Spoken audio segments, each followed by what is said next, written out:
తెలంగాణ రాష్ట్రాన్ని అప్పుల తెలంగాణగా మార్చిన ఘనత సీఎం కేసీఆర్ దేనని మాజీ ఎంపీ పొంగులేటి శ్రీనివాసరెడ్డి విమర్శించారు. ఖమ్మం జిల్లా తల్లాడ మండలం మల్లవరం గ్రామంలో సీఎం కేసీఆర్ విధానాలను నిరసిస్తూ పీసీసీ అధ్యక్షులు రేవంత్ రెడ్డిపై బీఆర్ఎస్ పార్టీ చేస్తున్న వ్యాఖ్యలను నిరసిస్తూ కాంగ్రెస్ పార్టీ నిరసన కార్యక్రమం చేపట్టారు. ఈ నిరసన కార్యక్రమంలో మాజీ ఎంపీ పొంగులేటి శ్రీనివాసరెడ్డి, పీసీసీ సభ్యులు కోటూరు మానవతారాయ్ పాల్గొన్నారు. ఈ సందర్భంగా కాంగ్రెస్ పార్టీ ఎప్పుడూ దళితులు, గిరిజనులు, రైతులు అన్ని వర్గాల పక్షాన ఉంటుందని పొంగులేటి అన్నారు.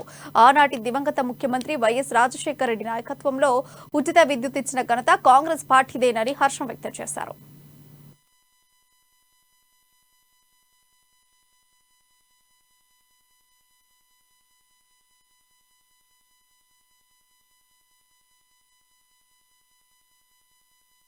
ఉందో నాకు తెలిసి సుమారు 60 లక్షల కోట్లు, 60,000 కోట్లు ఈనాడు అప్పుల్లో ఉంది.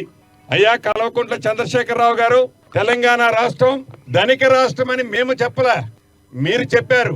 ఈ ధనిక రాష్ట్రాన్ని 5 లక్షల కోట్లు అప్పు చేసింది మీరు కాదా? ఈ అప్పు చేసిన డబ్బంతా ఎటు పంపించారయ్యా కల్వకుంట్ల చంద్రశేఖరరావు గారు? మీరు చెప్తారా, మమ్మల్ని చెప్పమంటారా?